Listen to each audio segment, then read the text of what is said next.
আল্লাহ তাআলা দুনিয়ার মধ্যে আমাদেরকে অনেক নিয়ামত দান করেছেন। আল্লাহ তাআলা তার মধ্যে থেকে সবচেয়ে বড় নিয়ামত তাদের রয়েছে যাদের আজ পিতামাতা বেঁচে রয়েছে।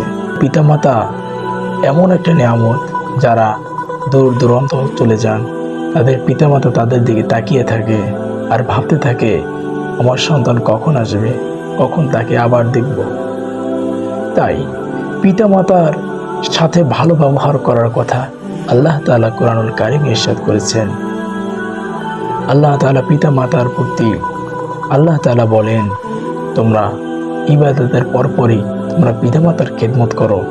তুমি যদি নফল নামাজের মধ্যেও থাকো আর তোমার পিতামাতা যদি তোমাকে ডাক দেয়, জরুরি ডাক, তাহলে তুমি নামাজ ছেড়ে দিয়ে তোমার পিতামাতার ডাকের উত্তর দাও।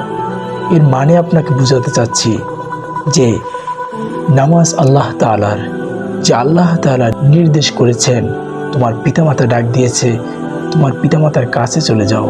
এর মানে কি, আল্লাহ তাআলা পিতামাতাকে কত সম্মান দিয়েছেন। দেখুন ভাই, আপনি আমি সম্মান করছি না, আমাদের পিতামাতার কথা শুনছি না, আমাদের জন্য খুবই দুঃখজনক। আল্লাহ তাআলা পিতামাতাকে কষ্ট দিলে আল্লাহ তাআলা কিন্তু আমাদেরকে জান্নাত দিবেন না। হযরত আব্দুল্লাহ ইবনে জারির রাদিয়াল্লাহু তাআলা আনহু থেকে বর্ণিত, তিনি বলেন, আল্লাহ রাসূল সাল্লাল্লাহু আলাইহি ওয়াসাল্লামের কাছে আমি গিয়েছিলাম।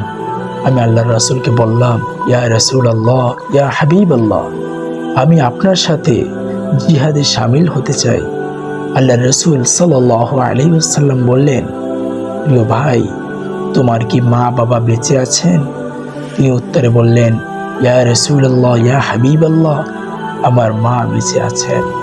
তখন আল্লাহর রাসূল বললেন, তোমার মায়ের খিদমত করো, মায়ের কথা শোনো, তাহলেই তুমি জান্নাত পাইবা।